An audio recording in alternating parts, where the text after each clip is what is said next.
Kaboul est la dernière étape de leur avancée fulgurante. Les talibans sont désormais aux portes de la capitale. Face à cette inexorable avancée, le président Ashraf Ghani a quitté l'Afghanistan. Ce qui s'est passé lorsque les talibans sont arrivés dans Kaboul, c'est qu'ils ont libéré une prison, la prison de Pul-e-Chakri, qui est la plus importante, qui se trouve dans les faubourgs de la capitale afghane. Et en faisant cela, ils ont ouvert les portes à des milliers de criminels, et c'est ça qui est inquiétant.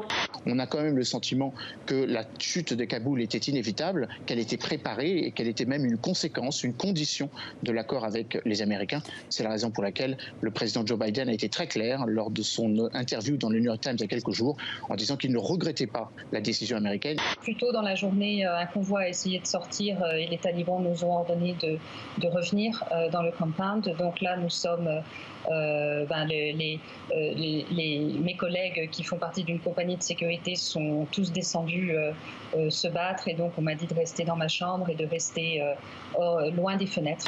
Les recherches continuent après le tremblement de terre d'une magnitude de 7,2 sur l'échelle de Richter qui a secoué hier le sud-ouest du pays. Des centres-villes défigurés, bâtiments effondrés, routes coupées.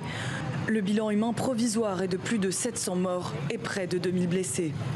Des nuages de fumée après l'explosion d'un camion-citerne à Akkar près de Tripoli.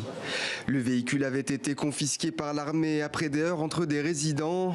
Ils s'étaient attroupés autour pour se procurer de l'essence. En moyenne, la durée de vie d'un gouvernement minoritaire au Canada, c'est à peu près 18 mois. Alors, donc il s'est dit, c'est le temps pour moi de déclencher des élections, de me faire réélire pour un 3e mandat.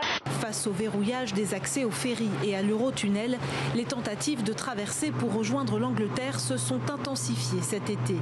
Comment expliquer ça?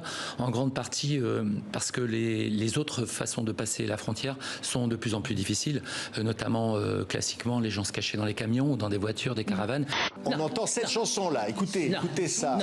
Non. Oui, ça c'est... Ça gonfle, ça. Fort. Quand ils ont leurs problèmes. Parce que c'est devenu que ça.